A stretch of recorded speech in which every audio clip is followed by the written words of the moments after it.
You're listening to the Journey podcast. Are you looking for new ways to support your mental health? Join us today as we delve into the role of spirituality in promoting well-being. Some listeners may be triggered by this content, and listener discretion is advised. Hi, I'm Petra Brunbauer, and with decades of experience with sadness, pain, anxiety, and stress, I finally figured out how to leave all that behind. And this podcast shows you how to break free permanently so you can reclaim your sanity and find the self-esteem and energy to go after the life you desire. With real talk about mental health, holistic healing, and the tough journey of coming out the other end. This is the Journey Podcast. Welcome to today's episode. Today marks the last day of Mental Health Week in Canada, and this is a special bonus episode. Mental health challenges are a common experience that can be difficult to navigate. In this episode, our guest shares her personal mental health journey and how she has used her spiritual gifts to help her along the way. Through her own experience, she offers insights into the challenges of recognizing and addressing mental health issues and the importance of finding support. Tune in to learn more about mental health challenges and how spiritual gifts can be a source of strength and resilience in the journey towards healing and recovery. Whether you're dealing with mental health challenges yourself or simply seeking to deepen your understanding of personal growth and transformation, this episode offers a unique perspective on the power of spirituality in the journey towards greater mental and emotional well-being. A recent graduate from the corporate world of solopreneurship, Ashley Zavodny is an intuitive empath, a Reiki energy healing goddess, transformational life and business coach, an instigator of joy, and a satisfaction enabler. When she's not doing her thing as a healer and guide, she can probably be found at home with her two fur children, Midnight and Athena, or out and about experiencing all that life has to offer. Let's meet Ashley Zavodny.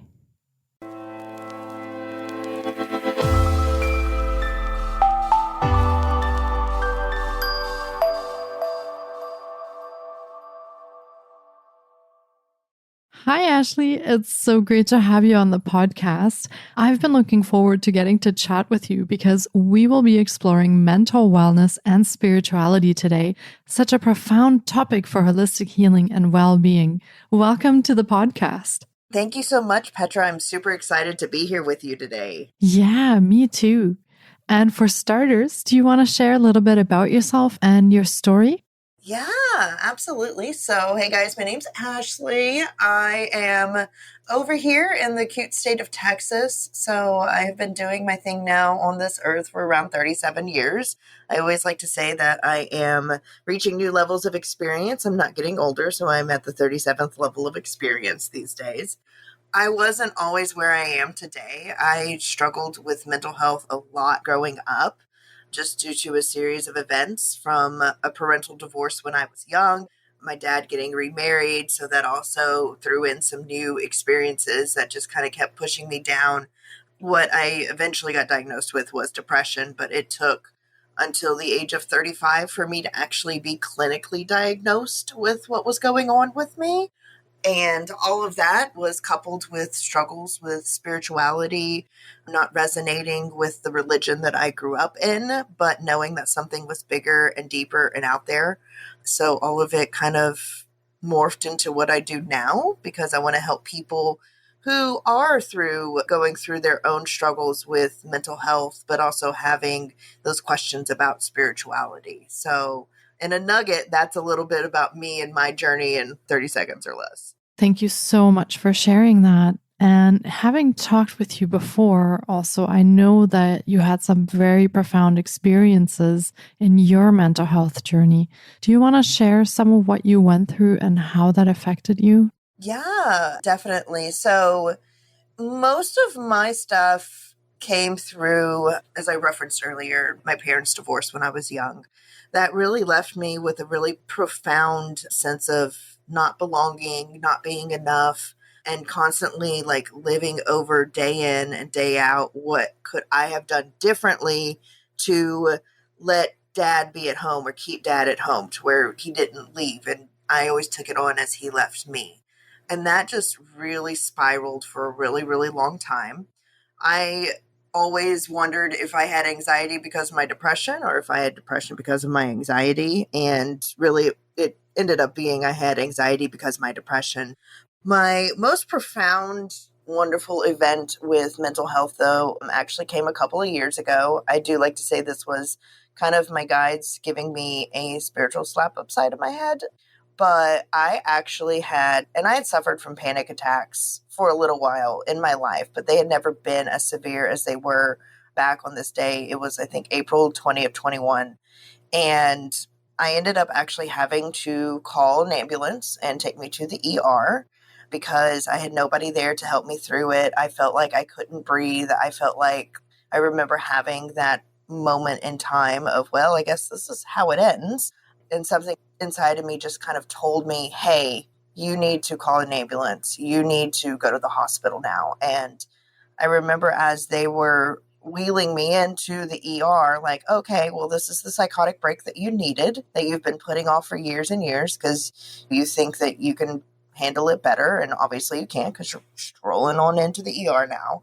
But then the exact moment after that, my brain also said, well, you can't really afford the mental breakdown now either because you have to go to work tomorrow. So let's get it together, Ashley, and do that. So that was a really significant event in my time because I remember that exact train of thought that I was having as I was like literally having a panic attack. I remember my heartbeat was over 120, 140. Like I felt like I wasn't breathing enough, and they said you're hyperventilating because you're breathing too much. So it was really interesting. And that was my wake up call because I was not taking care of myself. I was putting others, which was my job at the time where I was a manager. So I was putting my team in front of the needs of my own mental health. And as I looked back and on the last like couple of years preceding that, I had gotten stuck inside of another depression cycle where I was going to work, going home. I wasn't cleaning. I was just, eating, watching TV. Like I really didn't have anything because I wasn't allowing myself to have it because I didn't think that I deserved it. So that was really my wake up point that got me to here today because I realized that I did in fact have a problem. And that was the first time that I chose myself. And I said, you know what? I am going to allow myself to feel this out and to really explore it. So I ended taking the next 6 weeks off, which was the first time I had ever done that in my entire career. And I allowed in the thoughts that I needed to heal. I started seeing a therapist for the first time because up until that point I said, oh, I got this. I don't need a therapist. I don't need somebody to help me. But I was sorely mistaken on that because what I realized is sometimes you need that unbiased third party that is going to be like, okay, I hear you, but, and kind of call you out on your own BS sometimes, because sometimes we need that person to break us up in our own wheelhouse, so to speak. So yeah, that's been my journey and my most significant event that was just crazy, but also exactly what I needed. Mm-hmm. Thank you so much for sharing that with us. I really appreciate your courage in coming forward and talking about what that looked and felt like for you. Yeah, absolutely. If anybody can ever learn something from any of my experiences, that's what I love to do and love to share with, because I even up until that panic attack, I was in denial that I was even in depression. I thought I was fine. I was like, well, I've got this going for me and I've got a good job. I've got a house. I was in complete denial, and that's why I needed that panic attack. That's why I needed that moment in time, because I needed help, but I wasn't helping myself. So that's why I love to share my story. Yeah. And we talk a lot about having to do the work. And I'll put that in quotations when we talk about mental health. And you mentioned a little bit about taking time off and then seeing a therapist. So what did doing the work actually look like for you? Yeah. So the work for me, it was a lot of journaling. So she helped me out with some journaling exercises that just got me recentered with my authentic self. And I had done authentic self work up until that point because I'm like, oh, I love to live myself authentically, yada, yada, yada. I was living authentically surface level. I actually wasn't allowing myself to go deeper within. And that's what the work with her really started to look like, was going deep within. She also made me realize that some of my physical habits were in response to my depression. And so, not forcing me, but for lack of better words, forcing me to get up and clean and create a better cleaning habit, create a better eating habit too. So it wasn't just mental work that we were doing, but we were doing physical work as well. And at that same time too, for the first time, even though I had been aware of Reiki for a few years, I sought out a Reiki therapist and started getting my own energetic healing, because I knew within that I was out of balance, not just mentally and physically, but also energetically and in my spirit. So I was seeking the help on both, doing kind of concurrent work with a Reiki therapist as well as an actual licensed therapist. And I feel that that was the combination that was able to get me out. I also, at the time, because she recognized just my therapist, my licensed therapist, I was prescribed some medication at the time to get me out of my funk. And what I appreciated about my therapist at the time as well was she didn't make it be like a stigmata, like, oh, you're going to have to be on this the rest of your life. Like, this is a problem that you're just never going to be able to fix. She said, sometimes we just need a little bit of help. Sometimes that is also in the form of medicine. Modern medicine is a great thing sometimes. And we're going to get you on this just to get like your dopamine back in balance. So I ended up getting put on Prozac, to be specific. And I took it for about a month, 2 months, just enough to get my head back above water. And then I felt like I no longer needed it. But I remember being afraid of it in the beginning because I didn't want to be seen as someone who needed a pill to be happy, basically. And she really put that fear to rest for me. You know, it's okay to need a little help every now and then. And that's kind of was my way of pulling out of it. And also she helped me recognize some of my tells of when I would be going into a depression cycle, because I still suffer from depression to this day. Like, it's with me, because it's always a different layer that you're uncovering and going down and figuring out and healing. But I'm better able to recognize my cycles now because of the work we did. And I'm able to, instead of going down into the rabbit hole, so to speak, I'm able to get myself back out of it while healing in a healthy way. Mm-hmm. Yeah, wow. A lot of the work that you have done and the gifts that it has brought also in your life have helped you change some things. Amazing. Great work. And you had some telltale signs before you had that massive panic attack. And you mentioned your physical habits, your cleaning habits, things like that, which kind of started showing a little bit of what was happening. But what would you say? How would someone know that there's something that they need to address in their mental health journey? Is there anything else that you notice? Anything that someone else might notice? Yeah, absolutely. So for me, and I recognize these in others too, so I know that these are pretty significant signs. I'm a high functioning mental health person, because from the outside looking in, you wouldn't have recognized it. So I was still going to work. I was still putting on a happy face. I was still smiling. But the first telltale sign for me was I kind of started pulling back from some of my relationships. So I wasn't going out after work as much. I started to shrink my group of friends. I also realized I didn't have some healthy friends at the time too. So I was letting some of them go. But instead of going out and finding new friends, I just kind of kept shrinking in, shrinking in, shrinking in. I also, for me, didn't clean, as far as like I would let the dishes sit for a long time. I would let the laundry sit for a long time. I would just have unpacked boxes around the house because I literally didn't have the energy to do it. Not that I like living in an unclean environment. I didn't have the mental bandwidth, and I didn't have the physical energy because I was also being zapped energetically from my depression. It was the energy piece of it where all I wanted to do once I got home was, because I would pick up dinner on the way home. So I was eating out, like it was just fast food because I didn't even have the energy to cook, even though I love cooking. Cooking is one of my creative outlets. So that was another telltale sign is I stopped doing my creative outlets. I stopped painting. I stopped going outside. My poor lawn would go weeks on end without getting mowed, much probably to the chagrin of my neighbors, because all I wanted to do was sit on the couch and watch TV because that's all I could do. And that's okay for a little while. It's okay to do that, but it's not okay when it starts to get to the degree that I was at. And other things that I look back on now where I start to see my cycles go, besides the holding myself up in my house, not going out, declining invitations, like, no, I don't feel like doing this, is I get stuck on a thought in the past. I kind of like put it on replay, like the shoulda, coulda, wouldas, but it's like shoulda, coulda, wouldas, and it like just keeps repeating and repeating. So almost obsessive thoughts.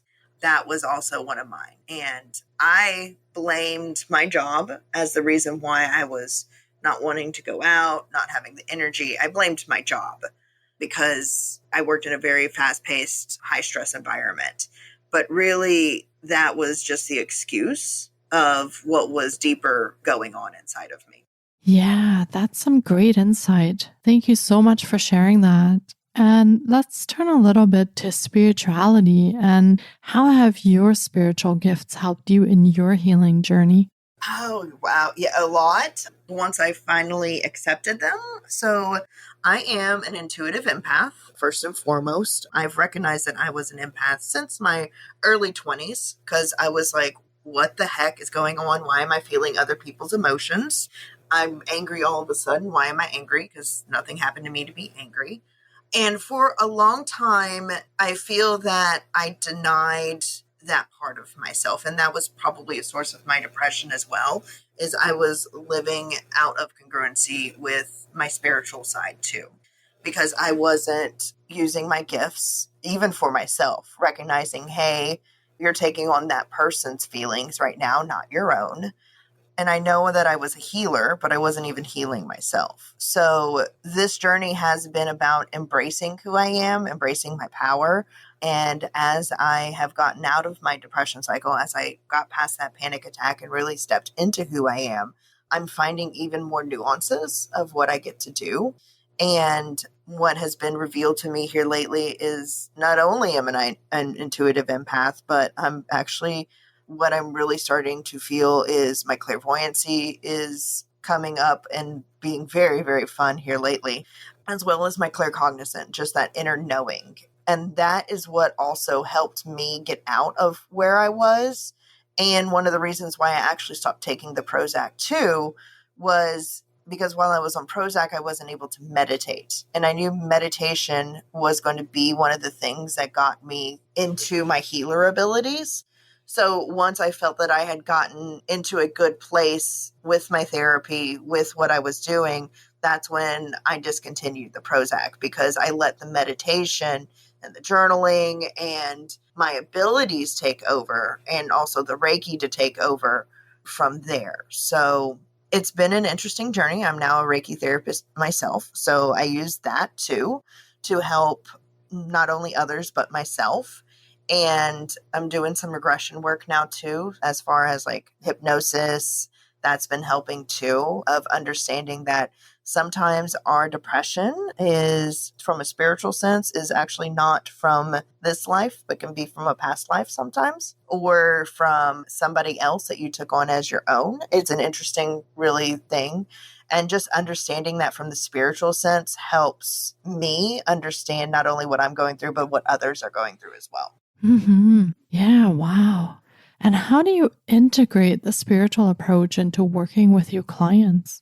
Well, they don't call me the spiritual mama for nothing. So my spiritual approach with working with my clients, because all of my clients come to me, and it's typically kind of where I was, or right after they have hit their spiritual awakening, like, oh, okay, so I am this healer, and insert their healing ability here, because there are so many different people out there who are healers in different forms or fashions. And I really help them navigate that shadow work that I was doing. So my depression was part of my shadow work journey. And that's what I do to integrate into them, into the work that I do with them. and I help them feel less crazy. Because I remember back before I really accepted things and whatnot, I'm like, am I really seeing this? Am I really feeling this? Am I crazy? Like, what the heck is going on?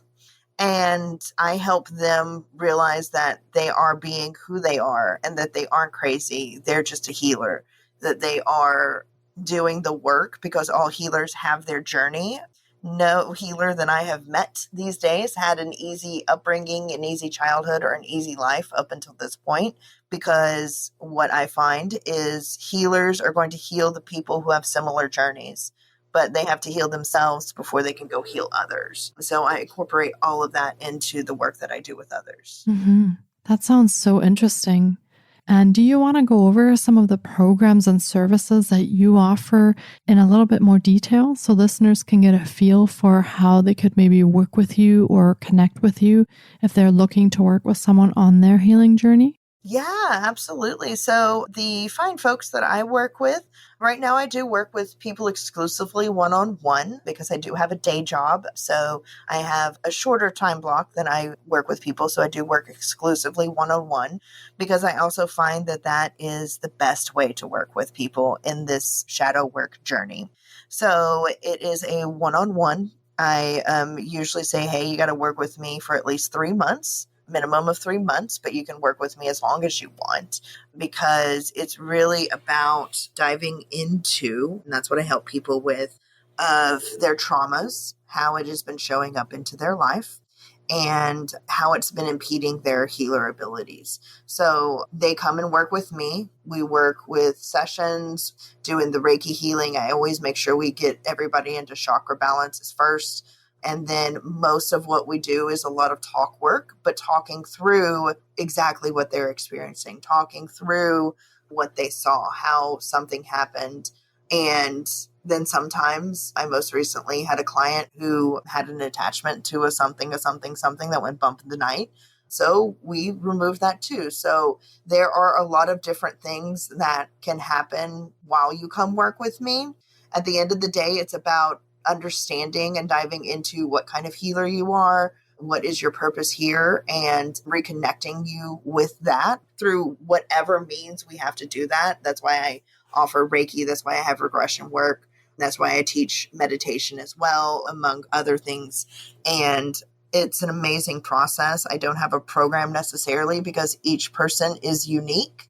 And I like to meet people where they're at and help them from there, instead of saying, hey, you come meet me where I'm at, and then we'll get you from there. I like to meet people where they're at. Mm-hmm. I love how individual that is.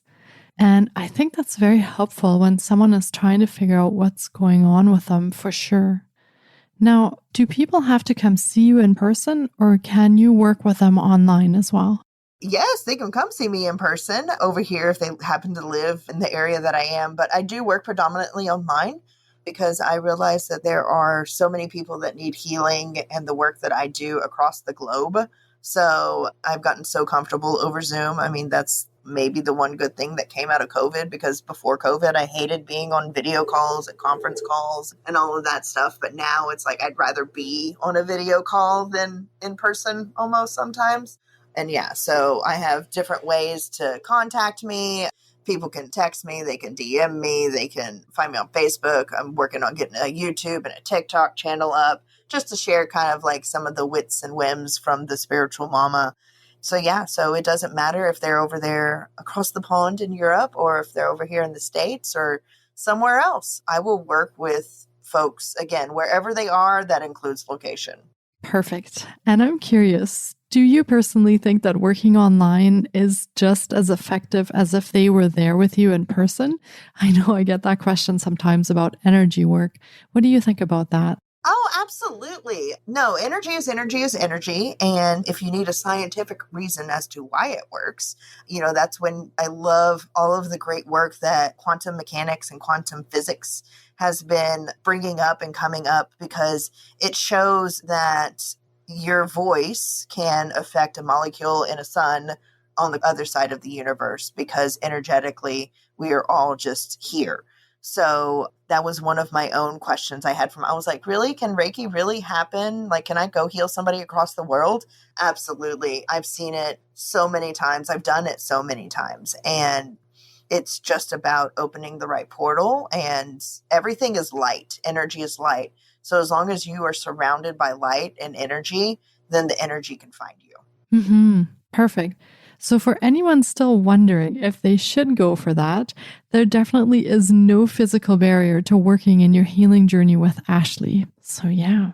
And we will be linking to all of Ashley's offerings in the show notes as well. So be sure to check there on how you can get in touch with her. And this has been another incredible episode, and I hope our listeners have enjoyed the journey into mental health and spirituality as much as I have. It has been a pleasure chatting with you today on the podcast, Ashley.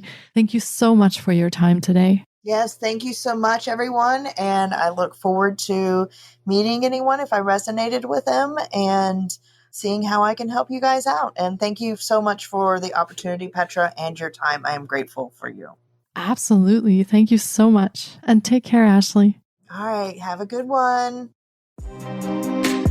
Thank you so much for taking time out of your day to listen in. If you enjoy the Journey podcast, please subscribe, share on social media, and leave us a 5-star review. You can find more of The Journey on Facebook, Instagram, TikTok, and the Journey blog. Sending you love and courage, and see you next week.